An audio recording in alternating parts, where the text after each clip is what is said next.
This is MC Fireside Chats, a weekly show devoted to the outdoor hospitality industry, hosted by Brian Searl and Cara Csizmadia. You'll hear from special guests that focus on topics to help your business succeed, all backed by Modern Campground, the most innovative news source in the industry.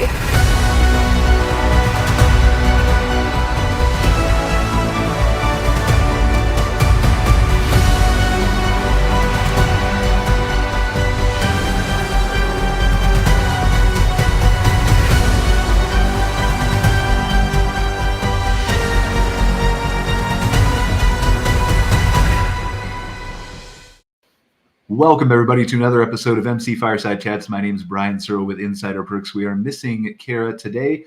She couldn't make the show, so we hope to see her back next week. But we're super excited to have Demo and Neil with us from SkyWeb Networks, who are going to talk to us about some wireless routing, geeky, all kinds of really awesome advice for your campground. And then we've got Sandra here from the Nova Scotia Provincial Park System, right, Sandra? Is that correct? What's your official title? I'm so sorry, I don't know off the top of my head. Parks Promotion and Development Officer at Nova Scotia Parks. Awesome. So Sandra is responsible for making sure that we see all the beautiful natural things that happen over in Nova Scotia. And I'm jealous because I haven't been there yet. But she's going to talk to us about some provincial parks, things like that. So we're super excited to have her here. It's kind of one of those weird episodes. It's a little bit of an off day. It's our 5th show of the month. So we're a little bit light on guests today. And as you can see, I'm indoors where I don't want to be because there's very, very heavy winds outside. So I've got this plain white background behind me and my dog's blanket and her toys. So we're going to have a fun show, but super excited to be here as always with you guys. As just a reminder, you can catch the show afterwards if you're not watching it live on social media, on Facebook, on our website, moderncampground.com, and as a podcast on Spotify, Google, and all those kinds of places. So why don't we start with you, Sandra, because I'm a little bit biased because I'm in Calgary and I'm not actually a Canadian. I've immigrated up here in the last year and a half. But really loving the outdoors, the mountains over here by Banff. And I feel like you guys are very comparable, not mountain-wise, but nature and beauty-wise over there. So tell us a little bit about Nova Scotia and kind of what you do with the park system. Yeah, so Nova Scotia, it's a smaller province on the east coast of Canada, surrounded by the Atlantic Ocean. So lots of kilometers of coastline, lots of beautiful beaches. We have over 200 provincial parks, park properties, and 20 of those are campgrounds. So we have lots of camping opportunities across the province, great hiking trails, places to paddle. So yeah, lots of nature, lots to explore here, and a whole lot of diverse landscapes throughout the province. Don't have the mountains, but different rolling hills and valleys and lakes and streams. So yeah, it's really beautiful place. I mean, I might be a bit biased, but you're welcome to come out here anytime. Oh, I don't think you're biased. I think I've seen so many pictures and so many things that it's tops on my bucket list probably. I did get a trip out to BC but I haven't been, I've been to Toronto, Ottawa, Montreal, but I haven't been farther east than that yet. So it's definitely on my list.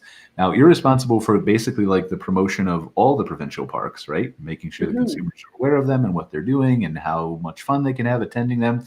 And so you do that equally for all the parks, right? Yes. We try to represent the province, the whole province and all of the parks. So am I allowed to ask you what your favorite ones are, or can you not answer that? No, I can answer that. So a few different ones. For camping, I like to go to Salzman, which is on the eastern shore.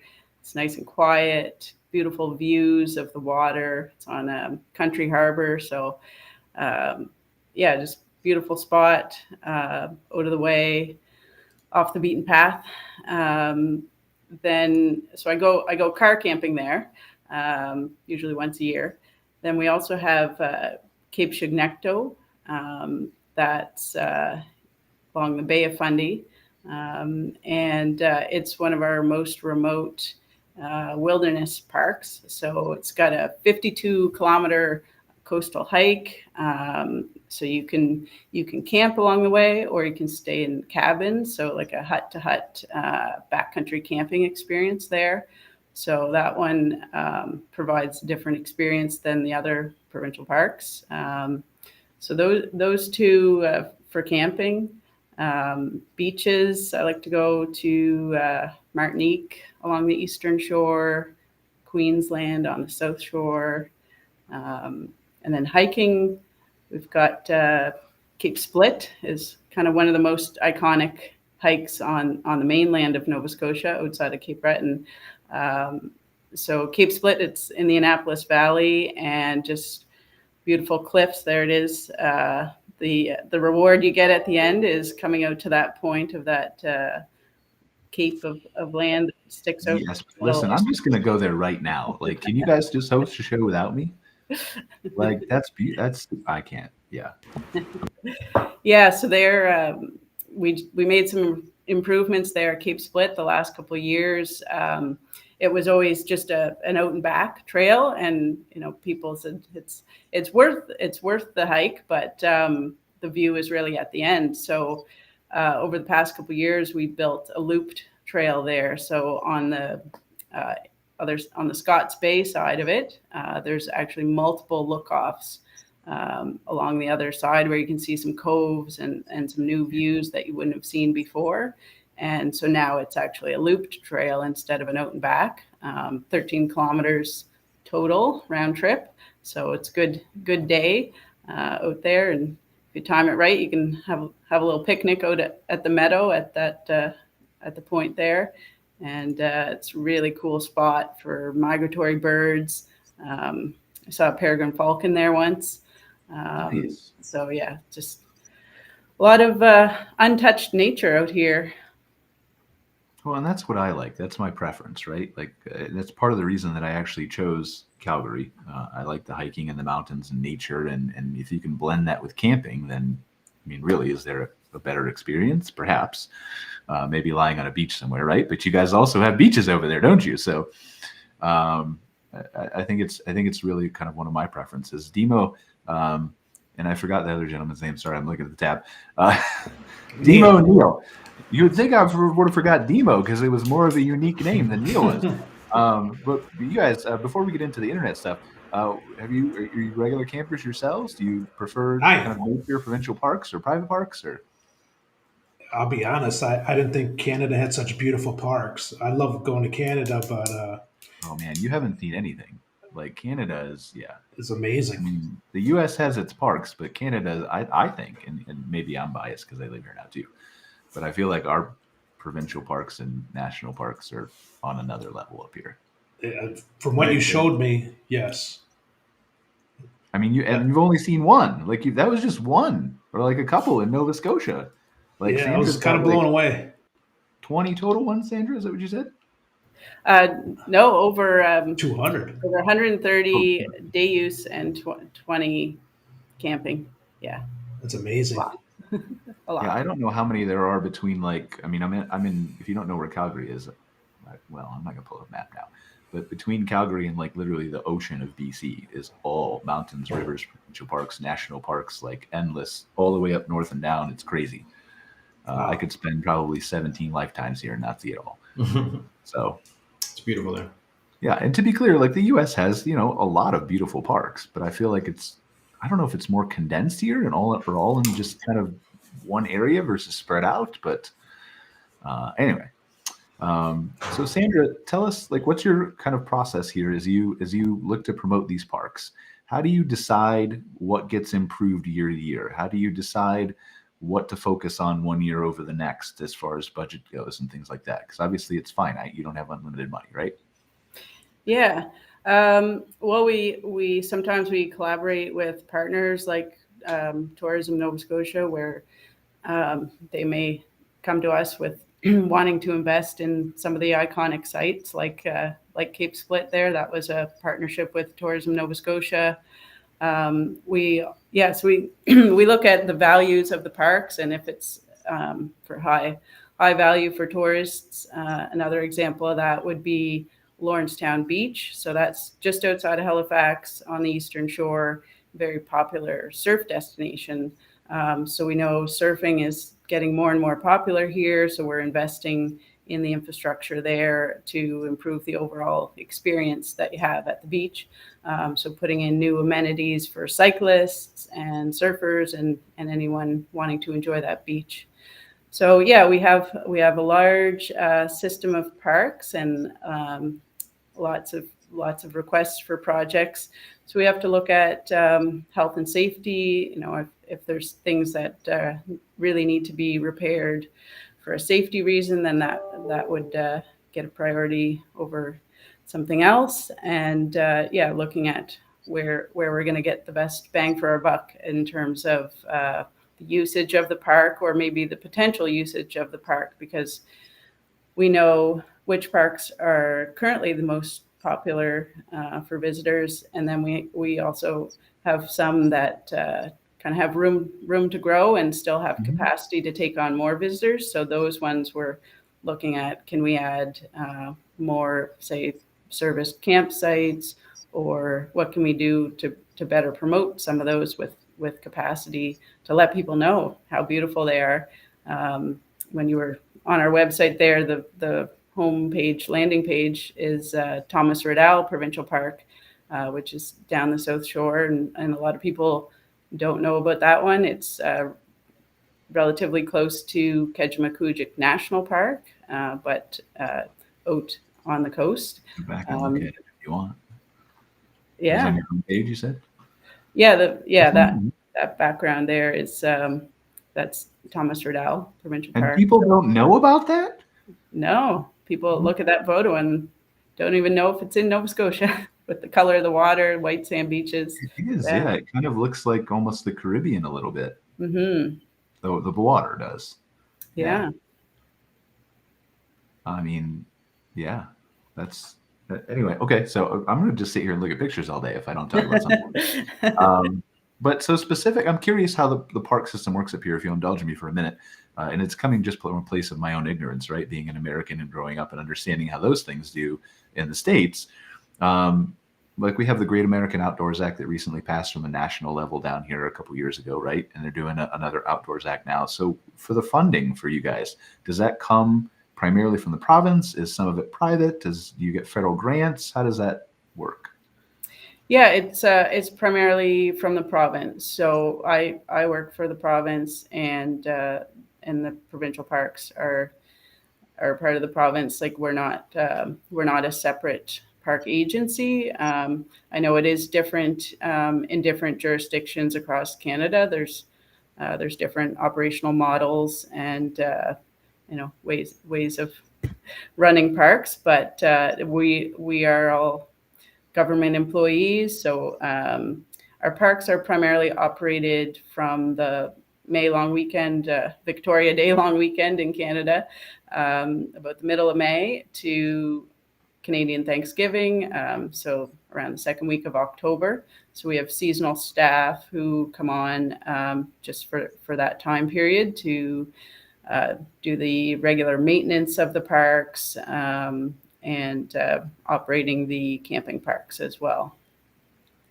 If you had, and this is a hypothetical question, I'm just curious, I tend to ask people this, but if you had unlimited funding, what would you do first? Wow. Because, obviously, if you're working for the park system, you have a real love for the outdoors, as we've already established, right?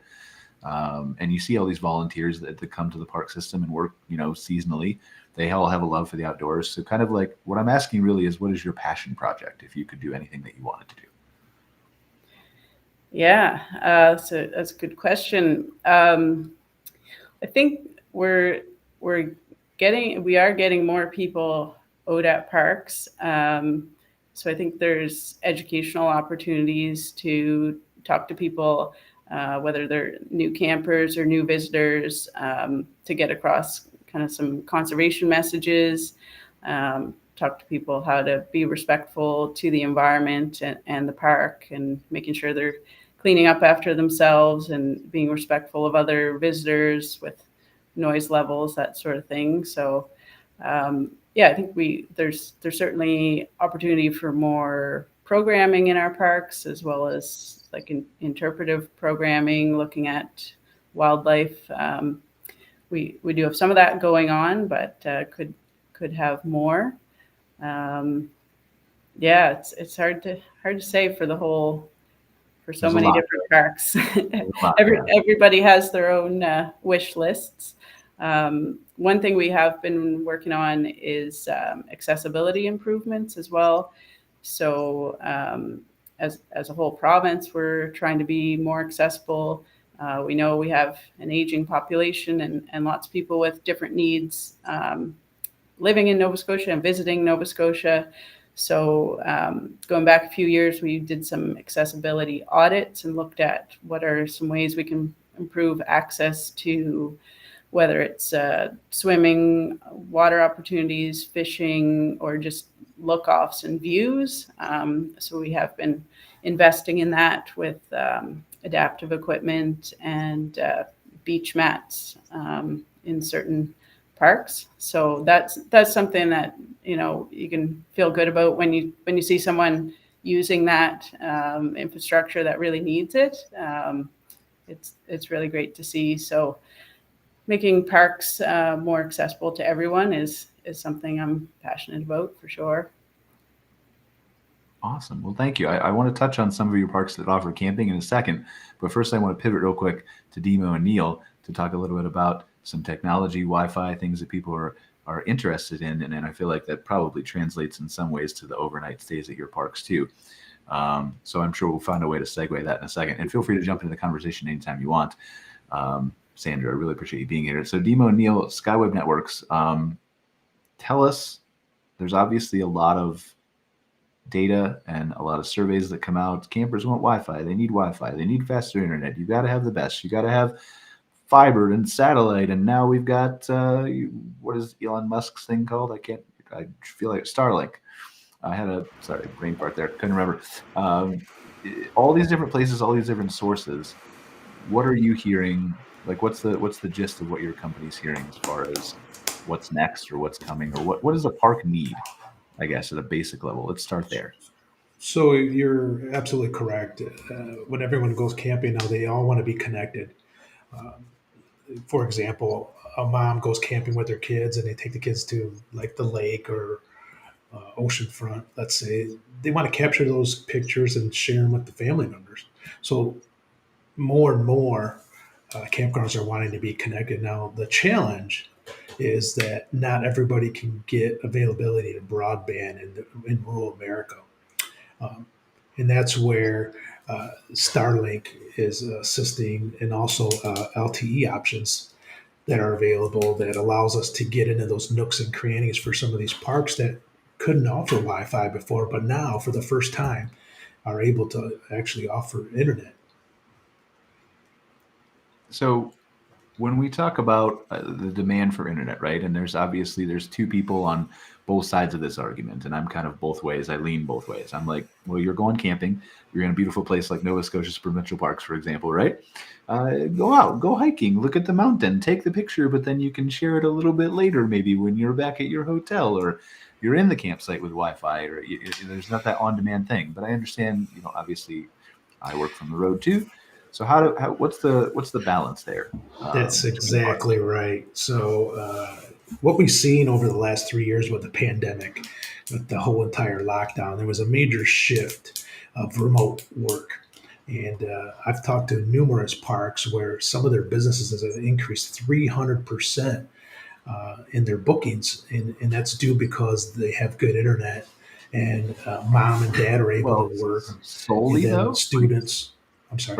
I just want to pause you for a second, because Sure. I don't think that's solely, like, yes, a lot of people are up 300%, and it is due to it's a difference maker, right?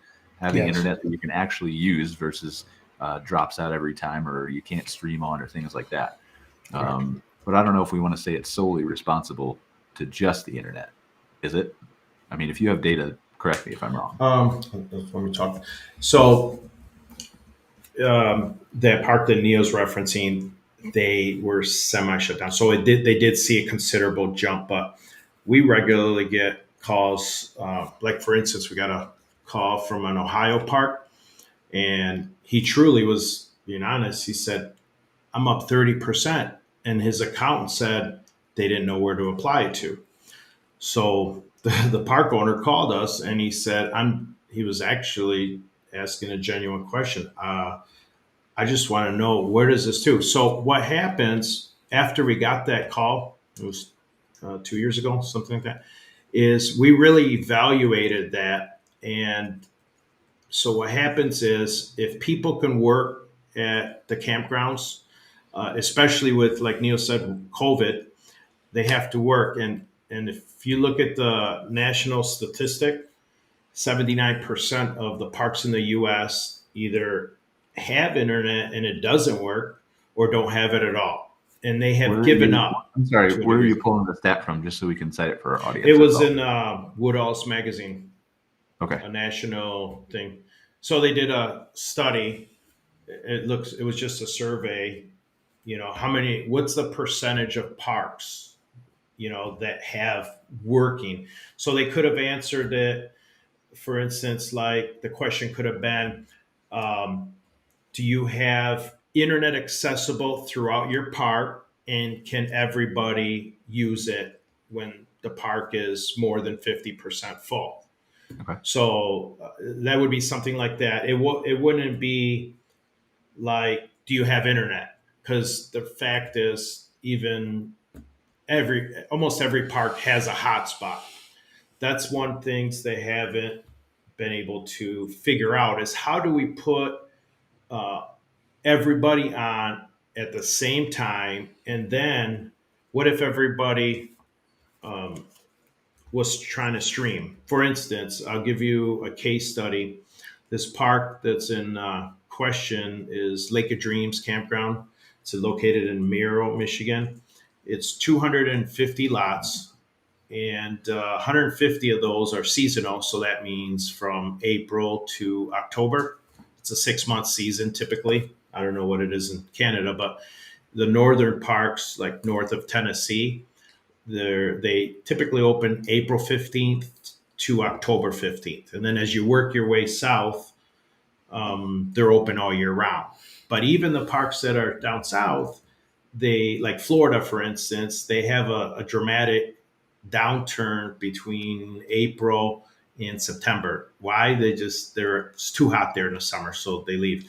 So getting back to this case study, we did this 2 years ago. What we wanted to know is, if everybody was on at the same time, how much bandwidth would this park draw? Okay. Now we picked this location because we were able to get a 200 meg fiber there. So we knew we had some upside. So the question is, without traffic shaping, where would it end up? Okay. So we picked Memorial Day because, in Michigan, that's like the kickoff to summer. All the parks are usually full. And there was 626 active IP devices. So that would be how many people were using it at that time. And the usage, we were looking at it, and it was around 45 megs. Okay. So we disabled it just to see, okay, because this would be a test to see, to back that 79% stat. This is why parks cannot stream, because if you were to say, I have 50 megs charter at the house, can you put 600 people on? No one's going to say it'll work, right? You know what I'm saying? So that's where we're going with this. So we disabled it, and within 42 seconds, it hit the limit of 200 megs. So that's all we had there. So when that limit was hit, that's when problems came. People were complaining. So the theory here is, it's not unlimited bandwidth. You need to manage the bandwidth. Okay. I'll give you an example. So 250 lots, if we divide the 626 active connections divided by the lots, it comes similar to 2.5 active connections per lot. We need these analytics because when we have parks from all over the country calling, we need to be able to answer anything they throw at us. some All right, so parks. here's my question. I'm sorry, I don't mean to Yes. interrupt, but let's get No, to you're some fine. data here because I feel like we're on the cusp of maybe uncovering a couple useful stats for parks here, right? So what I'm hearing you say is that you did a test with 600 and some people over Memorial Day. You capped the bandwidth at 50 megs or whatever out of 200 available, and it was working fine. But then when you uncapped it, obviously all the things went to heck. Correct. And so my question is how do you as a park operator, let's assume that you want to provide better internet by doing traffic shaping, things like that, right? Capping certain activities or limiting bandwidth per site or whatever you want to do. How do you determine what that number is that you should be capping people at? And does it impact that number based on wanting to provide a still decent user experience? In other words, if I only have 10 megs or 20 megs available, I obviously have to cap the things. But do I cap it in such a way that they can't do any streaming? So it's a two-part question. Yeah, so we're not capping anything. So let me give you an example of what I mean by traffic shaping. Okay. So in this example, 600 plus devices, a lot of them are cell phones, correct? Yep. So what happens is when Google or Apple launch an update, okay, those are low priority, obviously. Any command to the router, a router has no brains. Its job, if it has 50 megs coming in, is to send it as fast as it can, and in plain English, electricity speed to that requesting IP or device. Okay. Well, an update on your cell phone, most of the time people don't even know an update came in. These cell phones, they're programmed, if it detects an update to automatically do it, install it. Yes. So 95% of the time, people don't even know these things are downloading in the background. But when that request for like that Google update hits the router is sending, if you got 50 megs for that update. It's silly, you know? So a good traffic shaper will do several things. For one thing, it will prioritize the different types of traffic. So how do you do that? Way back when the internet was invented, there's in the beginning of each packet, there's what they call ports. Like for instance, email, port 25, streaming is port 80. So you read the header and you prioritize it.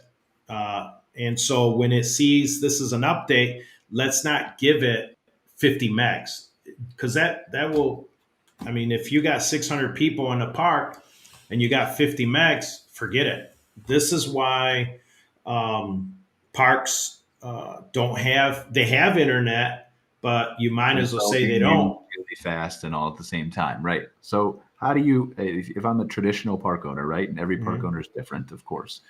But how do I, like, what is the rundown from your mind, from a SkyWeb perspective, based on your study? What do I prioritize at the top and what do I prioritize at the bottom? Okay, so if we get, I'll use a park for example. We had a park has 100 cabins, but they only had 10 megs. Okay, so after doing it for 20 years, you start to develop analytics that tells you the minimum of bandwidth that you need for a good running system. So I hear you, and I know you're going to get somewhere, but just specific to my question before we lose track, like do I say like Netflix is number one priority? Do I do email? Then what's underneath that, like in the order, in just a generic order of things? So we treat all high level is streaming. That's priority. Okay. Basically updates, they get pushed to the bottom. Basically that's, unless sometimes we get a client that has a specific application and we can do that. Okay. They would have to give us more info, but as a general rule, bad traffic is defined on the internet and it's defined by priority level. Yeah. Okay. So to answer that, I think a little bit in layman's terms is what we're referring to as good traffic is active browsing traffic, video streaming, Facebook, social media. And then the bad traffic is the background traffic. That's got a lower priority. So what we tend to do is like the iPhone updates that Demo mentioned, we'll compress those during peak periods of a park. Because that's when things go south, right? Everybody comes in Friday, the park is full, and then that's when your internet is going to get hammered. So during congestion times, it's ideal to limit the amount of background traffic to allow more foreground traffic. And to give you an example, better. Because what Yeah, they're doing right I mean- now on the internet or Netflix, they can see, but they can't see the background iPhone update because they might Bingo. update and it just might be in Bingo. the background. You I'm got all- it, right? I'm a 'Cause geek people too, but I'm trying to people- dumb it down in a way like so the people who aren't weird geeks like us can understand it, right? Yeah. Yeah, like people aren't going to complain that their iPhone update took 5 hours, right? But what they are going to complain about is I can't watch Netflix. Right. So Yeah. I'm curious, and I just want to involve you a little bit, Sandra, as we kind of go back and forth here, right? Does Nova Scotia do anything with Wi-Fi at its provincial parks, either camping or not camping? Is that a concern for you guys at all? Or Yeah, no, there's interesting. So just at our 20 camping parks, we do have Wi-Fi limited to around the park office. So I guess that's kind of like the hot spot of just at the office. So you'll see people sitting on the benches and gathering around where that reaches. And I think campers' expectations are going up, and they're wondering, can that be extended out further? And our cell phone coverage is hit and miss. It's pretty good at the majority of parks, but there are difficult areas and areas with little to no coverage. So cell phone coverage can be a challenge. So we are looking at, if there's fiber op in the area, if we can connect to that to get better services. And one thing I was thinking of as you were speaking is how that can also impact our vendors and like rental businesses within our parks. So we have folks that offer rental paddling equipment, surfing equipment, few canteens as well, and they need reliable internet processing for their payment processing. Yeah, so it is a concern for them as well. So how do you? And I'm curious. We're going to kind of figure out a way to segue these two because I think there's an interesting crossover here, right? So how do you, as somebody who operates provincial parks, markets them in your case, but still has an in-depth knowledge of them, how do you decide what to prioritize? Like we were talking earlier about what your projects were that you would do, right? You know that campers want this stuff. There's an increasing need for it. It's also expensive. So how do you decide, like, do I improve a trail this year or do I install a new Wi-Fi system? Is it purely based on consumer demand or? No, I think there's a whole operations committee that looks at the different requests and what's going to be the best improvement to the visitor experience. But like I was saying before, also, is it a safety concern or is it more of a nice to have? So I think right now we would be treating Wi-Fi as more of a nice to have. But I think some people might be disappointed on the range of the current Wi-Fi at our parks. Well, I think it's different based on your use case, right? We're talking, we frequently have a lot more private campground owners on this show just because of the kind of business we're in and the audience reach we have than we do people from public parks. And partially that's because you guys are so busy and you have a shortened season and there's less of you, right? There's less of you running promotions for a provincial park than there are independent private campgrounds. But I think there's a different consumer mindset when you go to each too. So if you're at a private campground, you're probably, for the most part, unless you're at a larger resort, you're staying there to go somewhere else, to see a provincial park or to see a hiking trail or a mountain or to go to a museum or an amusement park or things like that. And so when you're at the campground, I think there's more of an emphasis then on I need connectivity. It has to be fast. It has to be prioritized. I'm going to do my streaming. I'm going to do my internet browsing. And then when I'm at the activity outside of the campground, I don't necessarily need the internet. And so with provincial parks, when you're there, and this is just me, correct me if I'm wrong, right? This is just my assumption. When you're at a provincial park, I'm there to see. That's my activity. That's my, yes, I'm camping there, but I'm there to look at the views and do the hiking and hike and go along the beaches and see the beautiful water at the park. I already forgot the name of it. I'm going to Google after the show. So I think there's less of a demand then for that Wi-Fi. It's a nice to have, like you're saying, but I think if it's not there, people are still going to be happy with the experience because of what's in front of their eyes. Is that fair? Yes. And we also, like, our average length of stay is just around 2 nights. So a lot of the local Nova Scotians, they would just be coming for a weekend visit, or if you're a tourist, maybe you're, moving along, staying at different parks, different nights. So we don't offer seasonal camping at our provincial parks, and the maximum stay would be 14 nights, but you'd be lucky to get 14 nights in a row at some of the parks. Yeah, they're booked up crazy fast. Are you guys having as good of a season this year as you did last year? I'm curious. Yeah. Yes. So yeah, I don't have the latest occupancy stats, but just based on our opening of reservations, which we do that in the beginning of April for the season. So our opening period in April for the reservation launch was similar to last year. You can continue to make a reservation anytime throughout the season. So that could be through our, online, through the call center, or when you arrive at the park. So we have relaxed a lot of our COVID restrictions this year. And so that means you can, show up to a park without a booking and book on site. But yeah, it looks good. We saw a similar number of reservations made and some longer stays. So our overall number of camper nights, overnight stays is around the same. And 2021 was actually a record-breaking year for Nova Scotia parks. So we're really pleased with that. That's awesome. More people that can get out there and enjoy that stuff, the better, I think. It's hard to find like an unhappy person who's outside hiking, right? Like, yeah. It's usually the unhappy people who stay inside, like I am today. I'm unhappy because I can't be outside. But anyway, so Neil, I'm gonna be an antagonist here with your own product, right? Because you do Wi-Fi, and we obviously know Wi-Fi is important.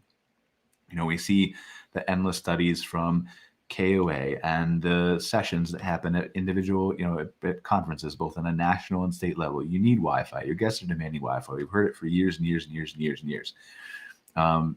As a private park owner, or honestly, as a provincial park too, there are things that I need to prioritize. Like we talked to Sandra, right? It's the trail versus Wi-Fi. If I'm looking at a park owner from a park owner perspective, how do I decide that Wi-Fi is my number one? Because it's not always, even though you guys might want it to be. How do I decide where to spend that finite number of funds that I have? That's a good question. What makes Wi-Fi the top priority for the year or the next project that I need to work on? So each property is unique in its form, but more so it's their financial situation. A lot of properties are looking to increase bookings, and per the KOA studies, and this is the stats a couple years ago when I was out in Napa, it was like 45%, up to 45%. If you didn't have internet, they were going to the next park. So a lot of the smaller campgrounds are losing bookings because they're going to the next bigger conglomerate campground. So in order for them to compete and maintain their business, we're seeing a lot of them are losing bookings due to not having Wi-Fi. So by monetizing the Wi-Fi and also offering certain areas free, for example, like a clubhouse, as Sandra stated, like a store or a laundromat and facility, give it to them free there, and then monetize it throughout the other park. It's helping generate revenue for the property and increasing their viability, if you will. So it's really each property is different in how they gauge what's important. We try to set up a system, Brian, where the park can pay for the system, like pretty much from day one. So if they were, for instance, if they were to lease it, get it financed, we try to set them up with the technology where it'll pay for itself. And now their users, like KOA had a study 2 years ago, and they actually put internet as one of the 4 utilities, 3 or 4 utilities. That was in the KOA. Yeah, that's what I mean. Like they've done that, and I don't mean to cut you off again. I'm sorry. No, you're fine. I want to focus on the data, right? Because I think it's important to try to unpack some of this stuff. Because you're right. Like KOA did put that out, and we've all heard it. Like from us who attend industry conferences, or I regularly did before COVID, and then everything, whatever. And then I moved to Canada, and they're far away from me now. But for those of us who regularly attended, we've then had Wi-Fi beat into us, right? For 6, 8, 9 years. You need this. You have to have this. But yet some of these parks are continuing to survive and arguably thrive because of it. And no one's saying that you should ignore it. Like I want the fastest speeds possible in my house and when I travel because I'm a geek and I like to do all this stuff. And there is a demand for streaming. But at what point do you say, I've got $50,000 to spend this year? It's between improving my sewer system, doing better landscaping around the park, or enhancing my Wi-Fi. That would probably come with, what does the park owner wish? He's going to have to make those priorities, Right. So if he's got I'm sorry, I don't mean to cut you off. We're just lagged. Is there a point, or is there a study or a data set or ways that they can gather this information to say, like, my customers are at a point where a significant majority of them are complaining about my speed, and if I flip this switch, then it's going to make an instant noticeable improvement? So that would be, the park owner is going to have to run some survey, some question. I don't have that data, so I can't answer that. For instance, let's say the park owner, there's a complaint on the sewer and they would really want a full hookup. So obviously the tenants, the park people that are staying in there, they would like that. So every park is unique. Those priorities vary dramatically from park to park. How we get those is by having kind of like a consultation with the park owner, and they're pretty good about letting us know like what their priorities are. The consumer kind of drives that conversation. A lot of times they'll go to the owners and they're saying, hey, the internet's terrible here, we need more. If they get one complaint, big deal out of 1,000, right? But if they get a couple hundred complaints in a month, all right, we better fix it. And that's kind of what we're hearing in the industry. They come to us and, hey, I need to fix my internet. I'm hearing it's terrible. Like Sandra, she might have some needs that they're going to her, right? I mean, am I wrong?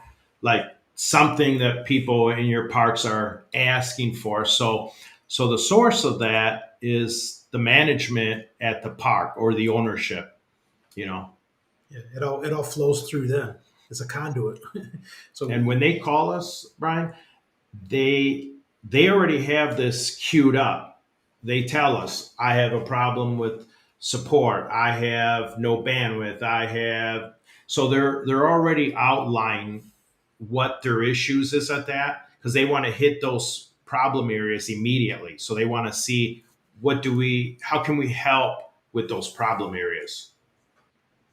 Do you have any data surrounding, and I think you're right, by the way, surveys, feedback, customer, looking at your reviews, things like that is the easy low-hanging fruit to determine what people are complaining about and what they're unhappy with.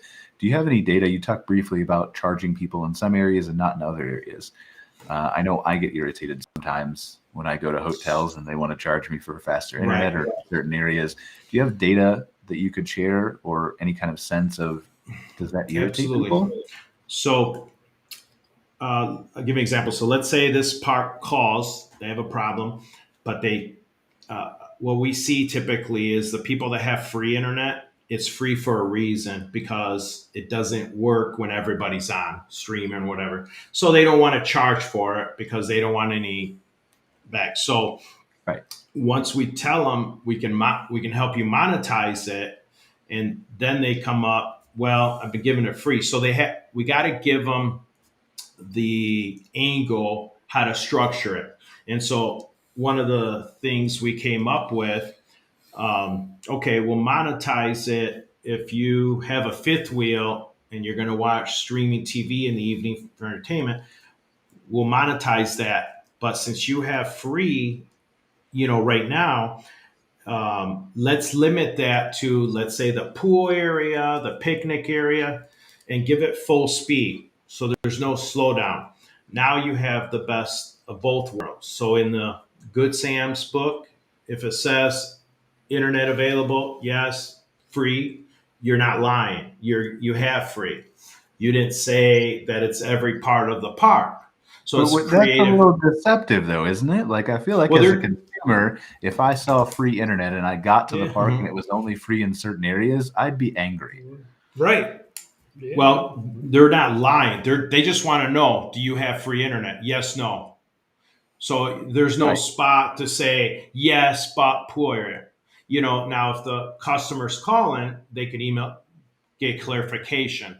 The main thing is they just want to know, is there free internet at the park that I could use? So how every park owner treats it, that's up to them. We don't try to tell them what's... Yeah, but they're usually listening to your recommendations in many cases, right? Because they're coming to you as the experts. So in my mind, like as a consumer, just speaking from a consumer perspective, I've never owned a campground, right? I'm not opposed to paying for faster internet to stream in my trailer, but I would want free internet available to me regardless of where I am in the park if you're advertising free internet. That would make me less angry. Yeah. Well, I mean, if they ask, can you get free internet? You always got to be truthful. We're not misleading. And we do have parks that are a mixture, like some of that's free throughout the park, and then you can upgrade to higher bandwidth packages, 5, 10, 20 megs, if it's available in that area. But every property is unique, and then we can offer recommendations, but sometimes the park owner will say, hey, we want to offer free, and then give them the upgrade option. It's also listed on there that free a designated area. So you are saying that. You're not just saying free, and then when they come, they find out. So it'll say free in these, locations. So you're forthcoming.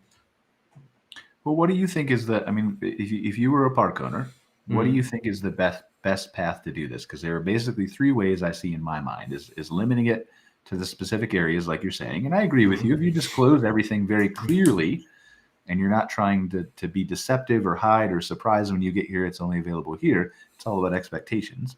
I think you can manage them. But there's that way. There's the free everywhere with a paid speed increase option. And then there's the free everywhere for whatever and raise your and build that into your rates and make it that way. That's a good question. And I'll give you an actual park that we did a 5-year hosted. So this park is called Goddard. It's in Pennsylvania.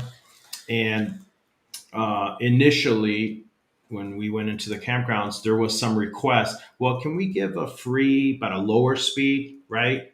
And then if they want to pay for it to go to a higher speed, obviously we can do that. We did do that. This is what we found out at Goddard. So we had a tech on site and 11 guests went up there and they said, hey, how come the internet is not working, whatever they said, as good? And it's crazy, but when they log in, it says free internet, DSL speed, higher speeds available for a purchase, right? Believe it or not, the people they just ignore it. So it's like they don't read it. Talking to the owner, they don't read the rules of the campground. They don't read it. Andrew probably knows that. So how do you solve that? Because this park owner, this gentleman, he wasn't getting any complaints. And when I told him this, he said, I don't know if that's true because I don't get any complaints. I said, Dennis, go, our tech's in your park right now. He has 11 names that you need to go talk to. So I said, just put yourself in their shoes. They're getting something free. Are they going to leave you a negative? They might not, because you're not paying for it, right? So why would they go on the offensive and say this is terrible? Now, if they paid for it, that's a different story. So the theory here is that dual stage didn't work. So we don't recommend that. No, this is a particular park that the park owner wanted that. But after we educated him on that, he was just blown away that all these people were complaining about the lower speed, and it wasn't getting back to them because it was free. Yeah. We find 60 to 70% so now end user error. Yeah. So what we did as a solution, once we educated him, to say, pick 2 or 3 spots. You can do it in the lobby. You can do it here. Pick as many as you want. Give it full speed, because you don't want to limit the speed on the free, because people don't read the notes, and they, in their mind, they're thinking this internet's no good. So now they go into those areas, do whatever you want. You can stream. That's how you're going to get sales up, because they're like, wow, this works good. I want to buy, So that's a good strategy. We've done over 700 parks, and it works every time. That two-stage speed, it didn't work so good. I would like to hear if anyone's got anything good on that. Well, again, I'm not disputing you. In some ways, I'm playing devil's advocate here, right? No, I'm just being an argumentative person that can get the data out of you, right? I can see how what you're saying actually could drive further revenue for parks. I can see, like, if I'm Sandra, for example, right, and I install a system like that, and I want to do unlimited bandwidth near my cafe or near my vendors, so I can have more people congregate around there and drink coffee and buy bagels all day and whatever else, right? So I think there's ways to monetize that in that situation. I was unclear about the disclosure. It seemed like you were wanting to be kind of untransparent with people when you mentioned the Good Sam guide and stuff like that. So that's why. No, you say free internet at these areas, not just free. You see, they know up front. They're not driving all the way there. And it said free, but it said free in Good Sam's in designated areas. So it's totally honest. Okay. But if you just left the word free, that would not be good. It's kind of vague. Now, the monetized question that you asked, we also got the national standard, and these are interesting. So if you ever want to know how much revenue in a park it generates per lot, we have that. We got a study that we did across 500 parks, and a seasonal park in the northern part of the U.S. that has 100 lots. Okay, the range of the revenue, if you do the monetize, is between 100 and 175 for the season per lot. So now, when a park owner, this is with the areas, and you charge them when they're in their camper. Yes. Okay. So we have the facts to educate the park owner. With those facts and those analytics, now they can make a good decision, and they can clearly see, I have 200 lots, so I'm going to make $20,000 for the 6 months. I can afford this. This is how we help educate the park owners, because if you lease that on a $20,000 system, for instance, divided by 60 months, this payment's going to be like 500 and some. But we just looked at it, 200 lots, they can depend on the low end, 20,000. Now that average plays out anywhere in the U.S., even the worst parts. So that's the range. So now they can look at that, and they can say, well, if I buy a new system, so this is going back to your previous question, how do they pick, whether they want to put new bathhouses or they need internet? Now they don't have to choose. So you can go with the national. This is what I'm trying to get to. I just had to push you a little bit. Now we've got some good data. Now we've got analytics, right? And that's important to me. Like I run a marketing agency too for campgrounds, and that's important to me. I had a call with a guy this morning. Well, I don't know if my Google ads are working. Well, I do, because we're tracking it and we're showing you how much revenue you're getting back as a result of that. And so I can prove it to you. And so if we're diving into analytics and you can say, yeah, if that statistic holds true, then yeah, it's an education process and teaching people that. So holds true. And it's amazing because that opens, but you have to have the right technology to be able to do the free plus also monetizes it. So there's a lot of variables here, Yeah, absolutely. But you just gotta go ahead.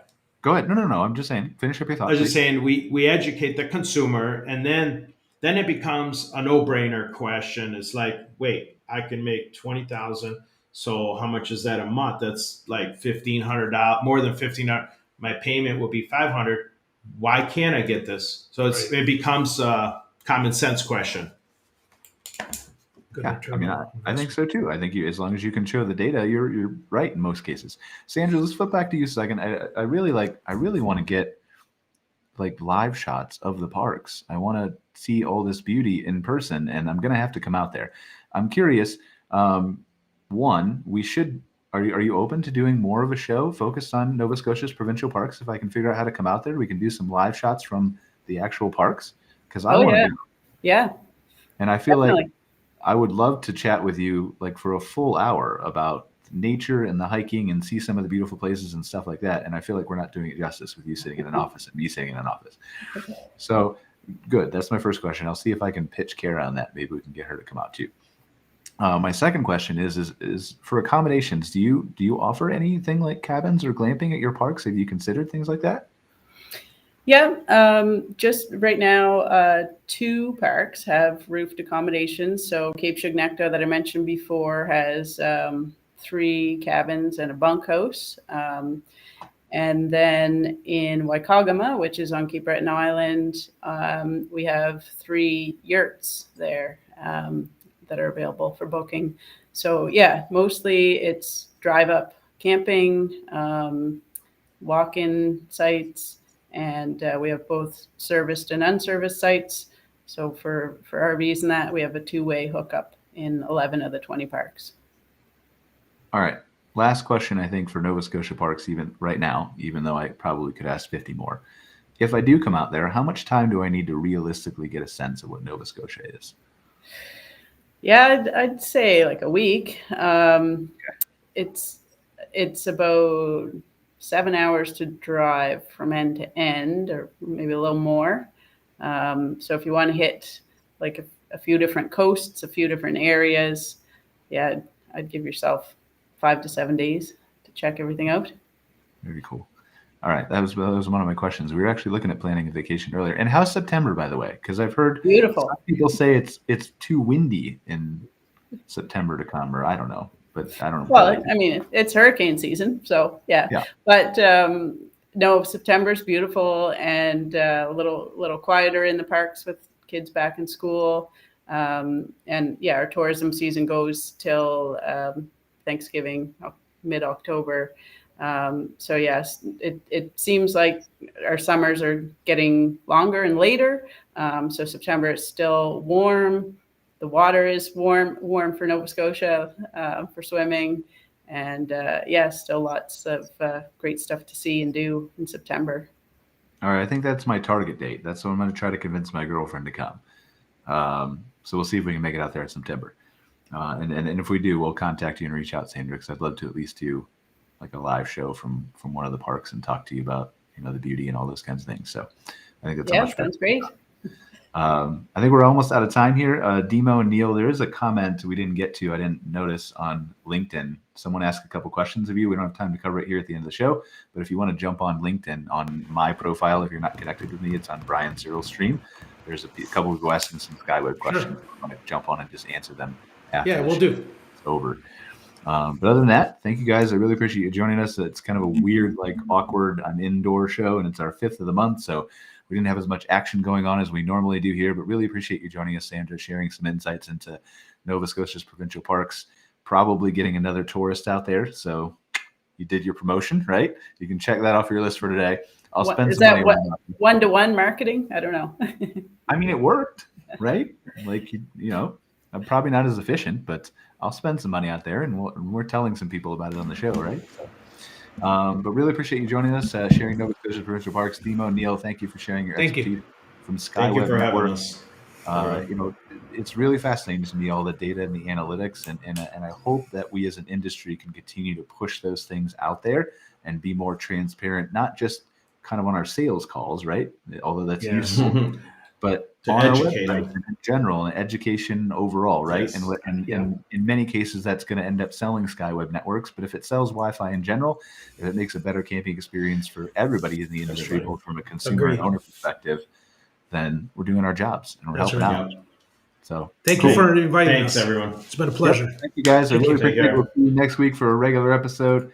And then we'll see you soon. Take care. Thank Bye-bye. you. Thanks, Sandra. Thanks for watching this episode of MC Fireside Chats, hosted by Brian Searl and Cara Csizmadia. Have a suggestion for a future show or want to see your campground or company as part of an episode? Email us at hello@moderncampground.com. Join us next week for another episode. And don't miss the latest outdoor hospitality news and commentary from around the world at moderncampground.com.